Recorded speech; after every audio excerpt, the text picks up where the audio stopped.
Professor Federico Stuznegger and members of this distinguished audience. Good morning, and thank you, Professor, for that very quick presentation, which, yes, of course, was somewhat of a music to our ears.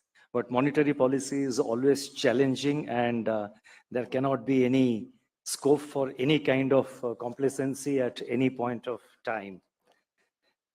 Now, I'm delighted to be back at this Kautilya Economic Conclave 2023. This is the second edition. I did participate last year also. This event is emerging as a leading forum for well-rounded discourse on economic and other policy issues of contemporary relevance. I'm sure the eminent gathering here will contribute richly to the deliberations during the next 2 or 3 days. Now, in the opening line of my latest monetary policy statement on October 6, I had referred to Kautilya's emphasis on stability in the macroeconomic context. I now propose to share my thoughts on managing the complementarities and the trade-offs associated with price and financial stability. I also propose to touch upon the policy mix to achieve these desirable goals and our experience in India in dealing with these issues. Evidently, the choice of this topic draws inspiration from the nomenclature of this economic conclave, namely the Kautilya Economic Conclave. But let me first begin by touching upon the current global context. The global economy is now facing a triad of challenges. First, slow moderation in inflation, which is getting interrupted by recurring and overlapping shocks. Second, slowing growth, and that too with fresh and enhanced obstacles. And third, lurking risks of financial stability. Central banks with price stability as their primary objective have raised policy rates aggressively while signaling to keep the rates higher for longer. Some of the central banks have indeed taken a pause on rate hikes also. Financial stability concerns, along with other factors, have conditioned this pursuit following the recent banking sector turmoil in some advanced economies. Financial markets have become highly sensitive to every piece of new information. Policy making has become extraordinarily complex in the middle of such confluence of factors. Increasingly, central bankers face tensions between doing too little or doing too much. While several central banks may prefer the prudence of overkill, somewhat embodied in higher for longer policy stances, financial instability risks rise up to restrain them. With every shock, such as the recent simultaneous surge of crude oil prices, bond yields, and the US dollar, additional dimensions of policy dilemma present themselves and hamstring the responses of the central banks. In such a situation, conflict may arise between the requirements of price and financial stability. But policymakers have to deftly trade a fine balance, as it is important to recognize that price and financial stability reinforce each other in the medium to the long term. Stability is the foundation of sustained progress. As Kautilya explained long ago, and he puts first a question and then he answers it, and I quote, Kautilya first asks, which is preferable, an immediate small gain or a large gain in the future? And then he goes on to answer. He says that a large gain in the future is preferable if it is like a seed yielding fruit in the future. Against this background, let me start with the evolution of the idea of price and financial stability in the global context. The role of central banks had, as all of you would be aware, had evolved by the 19th century as they came to be recognized primarily as the lender of the last resort. Now, this lender of the last resort principle remains the cornerstone of modern central banking, and its scope has widened over time to encompass financial stability. And this financial stability is in respect of, as you would know, markets and financial institutions. Historically, therefore, financial stability has been the core remit of central banks, involving both prevention and management of financial crisis. By the second half of the 20th century, inflation surges worldwide caused by post-war fiscal activism and recurring oil price shocks in the backdrop of stagnating economic activity resulted in price stability being recognized as the prime objective of central banks. As inflation targeting gained ground from the early 1990s, a widely accepted view emerged that monetary policy should primarily or perhaps solely focus on price stability, with financial stability falling in the domain of prudential regulation and supervision. Price stability was increasingly seen as the best guarantee of financial stability. The extended period of steady growth and low and stable inflation during the so-called Great Moderation era of 1990s and early 2000s lulled central banks into a sense of complacency with regard to regulation and supervision of the financial system. Quietly and in parallel, the seeds of financial instability were germinating. Soon, therefore, the conventional wisdom of price stability being an automatic stabilizer of the financial system got wiped off in favor of the view that price stability on its own would not necessarily safeguard financial stability. This view was further reinforced by the global financial crisis of 2008. Governor Subba Rao in 2012 acknowledged this, stating that, and I quote, "The global financial crisis, followed by the Eurozone debt crisis, has changed the theology of central banking in a fundamental way. The orthodoxy of central banking before the 2008 crisis was single objective, price stability, single instrument, short-term interest rate. The crisis came as a powerful rebuke to central banks for having neglected financial stability in their single-minded pursuit of price stability," unquote. During the global financial crisis, central banks globally undertook large-scale monetary stimulus to depress interest rates to ultra-low levels and rekindle the animal spirits among investors and households. These measures were aimed at restoring financial stability in the near term, but ended up threatening the future of price stability, thus posing an intertemporal trade-off between price and financial stability. In other words, the large-scale monetary and fiscal accommodation undertaken to address financial stability risks during the global financial crisis and in the period thereafter sowed the seeds of inflationary pressures in the subsequent years. In the meantime, central banks had become more proactive on issues of financial stability. Now, central banks again faced a trade-off between price and financial stability during the COVID-19 pandemic as economic activity came to a standstill amidst elevated global commodity prices and disruption of supply chains. As the global financial system became awash with stimulus-injected liquidity, concerns were raised about the implication of the liquidity glut for price stability. With the commencement of the war in Ukraine, these concerns materialized and inflation surged to 40-year high levels. The unprecedented rate hikes, which was undertaken by central banks, have resulted in large erosion in profitability of some banks in the advanced economies. Obviously, these banks had not adequately factored in the interest rate risks associated with a reversal of the accommodative policy stance pursued by the central banks during the pandemic.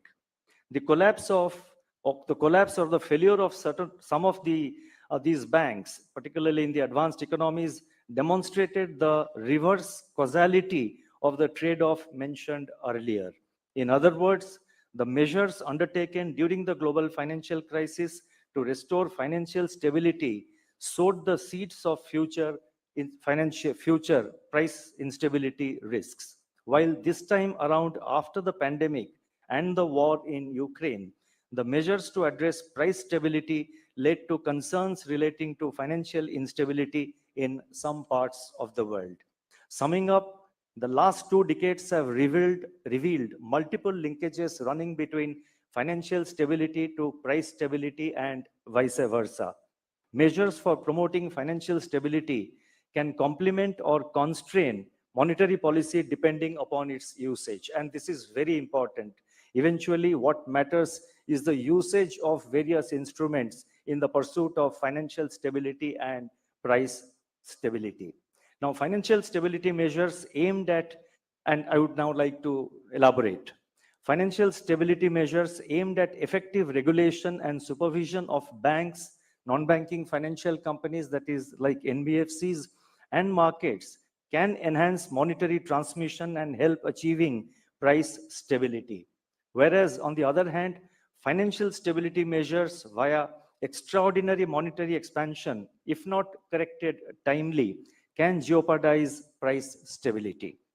Similarly, the linkage from price to financial stability also operates in 2 ways. First, I talked about financial stability to price stability, and now I am focusing on, on the linkage from price to financial stability, and I would like to see how it operates. Now, it operates in 2 ways. First, extended period of low and stable inflation could lead to financial instability through complacency loop, as explained earlier. And prolonged periods of depressed growth can keep prices in check, but they could also lead to financial instability. Second, periods of high inflation that are addressed by strong monetary policy tightening can deter financial stability if interest rate risks are not adequately factored in. It is therefore evident that the relationship between price stability and financial stability depends upon the policy choices that we make. Now, let me focus on the Indian experience, especially in the recent years.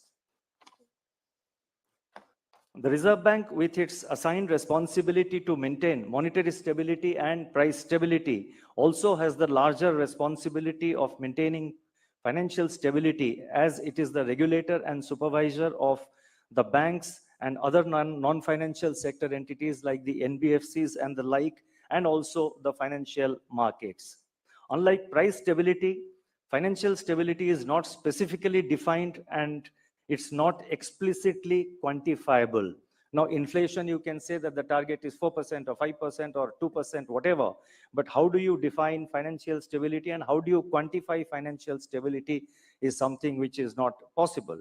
Particularly the quantification of financial stability, it's not, I mean, at least I have not come across any such formulation. Now, as a result, it has been interpreted, that is, financial stability has been interpreted subjectively, specific to context and circumstances. My illustrious predecessor, Governor Y.V. Reddy, defined financial stability in central banking parlance as, and I quote, "Financial stability refers to the smooth functioning of financial markets and institutions. It does not mean absence or avoidance of crisis, but presence of conditions conducive to efficient functioning without serious disruption." I would now like to touch upon the recent years, how the Reserve Bank has, managed this trade-off which we face at times, the complementarity between financial and price stability. Now, the unique combination of the Reserve Bank's responsibility of being in charge of monetary policy making and also being the regulator of the financial sector and having, macroprudential regulation and microprudential supervision, entrusted to it. Now, this combination of functions of the Reserve Bank has enabled the Reserve Bank to focus both on financial and price stability, even during the recent years of multiple overlapping and unprecedented shocks coming one after the other. I am referring to the post-ILFS crisis, COVID-19 pandemic, war in Ukraine, unparalleled tightening of interest rates and financial volatilities in that order, which we have witnessed in the recent years.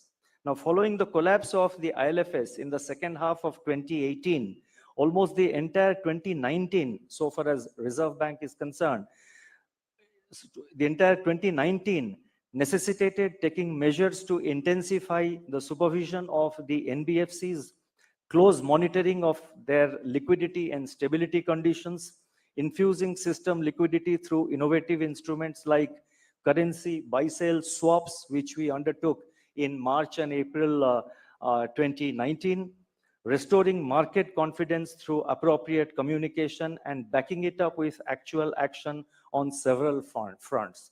Now, during the entire 2019, the financial markets had almost frozen, liquidity had tightened, and what is more, there was a kind of a crisis of confidence in the financial markets. So the whole of 2019, we were monitoring the activities of the functioning of the non-bank finance companies, that is the NBFCs, both at the aggregate and systemic level, as well as at the level of individual entities. We were monitoring their stability conditions. We were monitoring their asset liability conditions. We were monitoring the liquidity, the inflow, outflow of liquidity. There was a kind of a commitment. In fact, literally, I remember having stuck my neck out when one of the post-monetary policy conferences, press conferences that year, somewhere in June, where, when several questions were asked by the media, and there was a kind of, I could see that there was a crisis of confidence. In fact, I literally stuck my neck out and the neck of the Reserve Bank when I made a commitment that it will be our endeavor to ensure that there is no more failure of a large or a major non-bank finance company. It was a big challenge for our supervision team, for our regulation team in Reserve Bank, but I'm happy to share with you that whatever commitment we made, we were able to maintain that, and that was possible because of intensive monitoring, intensive supervision, almost on a weekly basis, and backing it up with actual action in terms of regulatory measures. When COVID-19 pandemic scarred the global economy, now I would like to move on. When COVID-19 pandemic scarred the global economy, including India, our response was swift and decisive.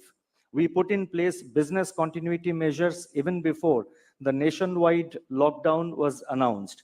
And the quarantine facility that we set up to run the financial market operations, it's already well known, so I am not elaborating on that.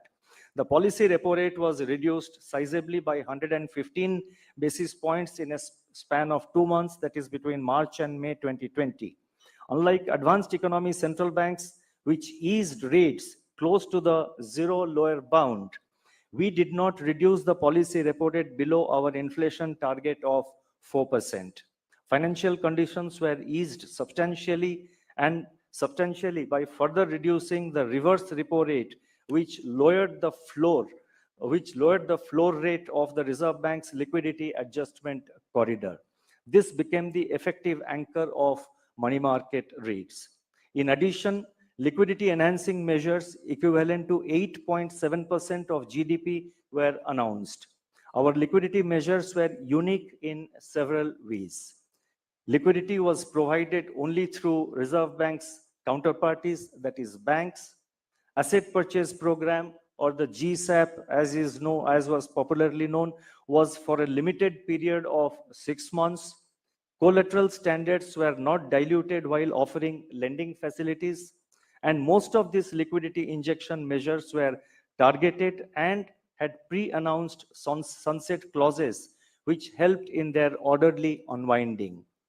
In parallel, macroprudential measures like moratorium on repayment of bank and NBFC loans for 6 months, followed by resolution frameworks for COVID-19 stressed assets, were also announced. These resolution frameworks were offered for limited period and were not open-ended, but subject to achievement of certain financial and operational parameters.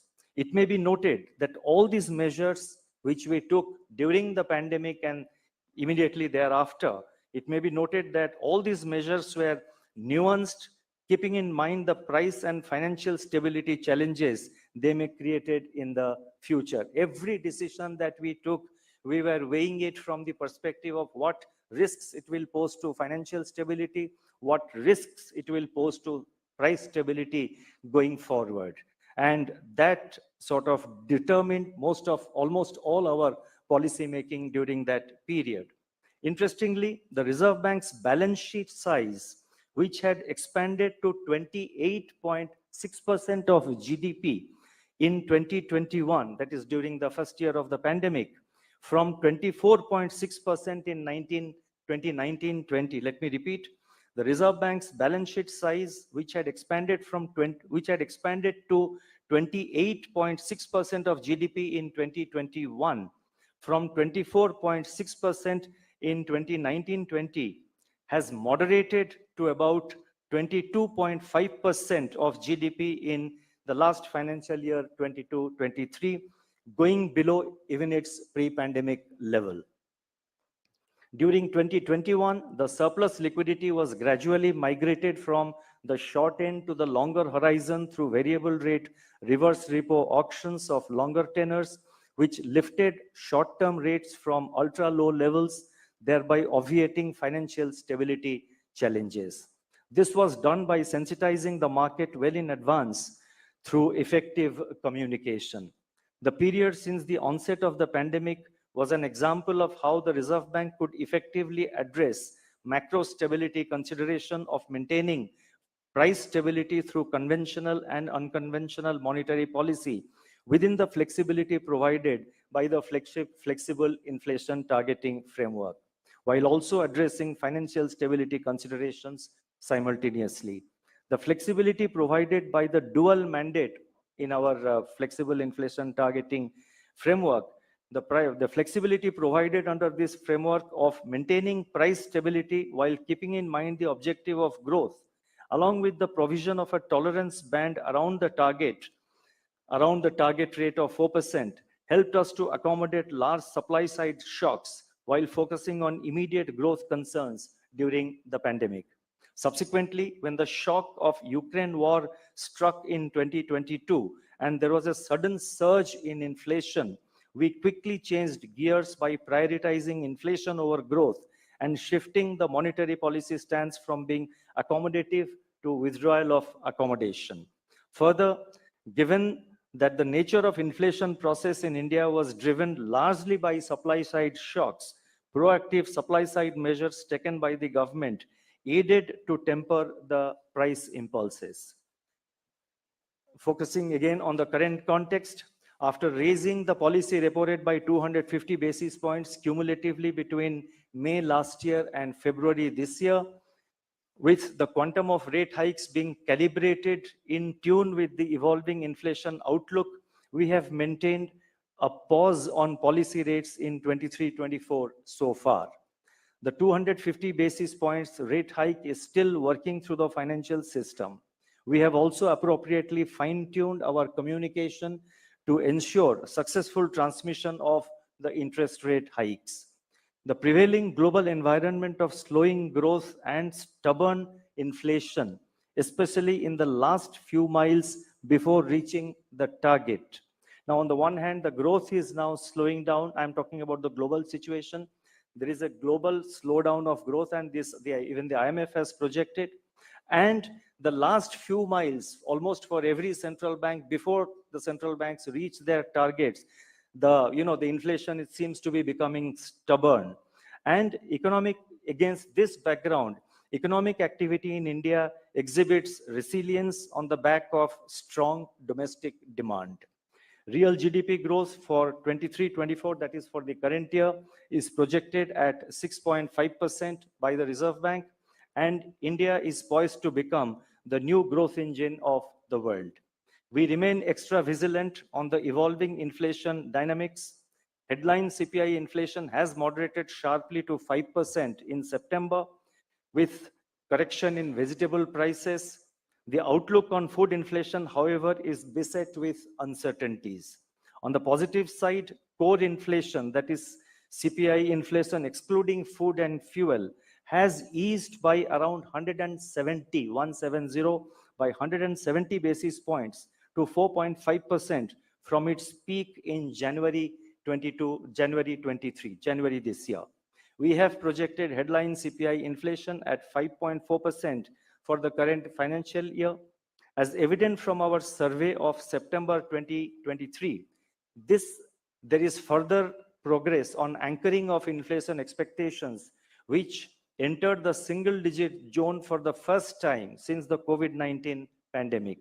In the current situation, monetary policy must remain actively disinflationary to ensure that ongoing disinflation process progresses smoothly. On the financial stability front, throughout the multiple shocks in the recent period, the Reserve Bank has adopted a prudent approach and taken several initiatives to revamp regulation and supervision of the banks, the NBFCs, and other financial sector entities by developing an integrated and harmonized architecture. The Indian financial sector has been stable and resilient, as reflected in sustained growth in bank credit backed by improved asset quality, adequate capital and liquidity buffers, and robust earnings growth. Macro stress tests for credit risk reveal that scheduled commercial banks in India would be able to comply with the minimum capital requirements even under severe stress scenarios. The financial indicators of the non-banking financial companies, that is NBFCs, are also in line with that of the broader financial system as per June 2023 data. There is, however, no room for complacency because it is during good times that vulnerabilities may creep in. Hence, buffers are best built up during good times. Banks, NBFCs, and other financial sector entities should remain vigilant and complete the pending repairs, if any, to their houses. Roofs need to be fixed, walls need to be further strengthened, and foundations need to be augmented when the weather is good to withstand potential adverse weather events in the future. Let me now conclude. Price stability and financial stability, they complement each other. In fact, price stability is an anchor for financial stability, but the trade-off between the two becomes a close call at times.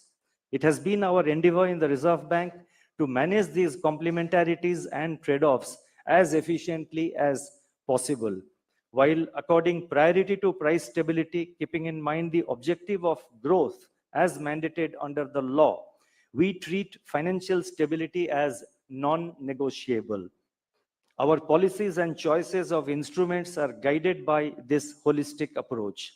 We have strengthened our macroeconomic fundamentals and buffers, and these are imparting resilience to the economy to withstand large shocks and navigate in an increasingly turbulent and uncertain global setting. Alan Greenspan, the former Fed chair, once said, I quote, "More fundamentally, an environment of greater economic stability has been key to the impressive growth in much of the world," unquote. India's economic performance in recent years lends credence to this view. Thank you. Namaskar.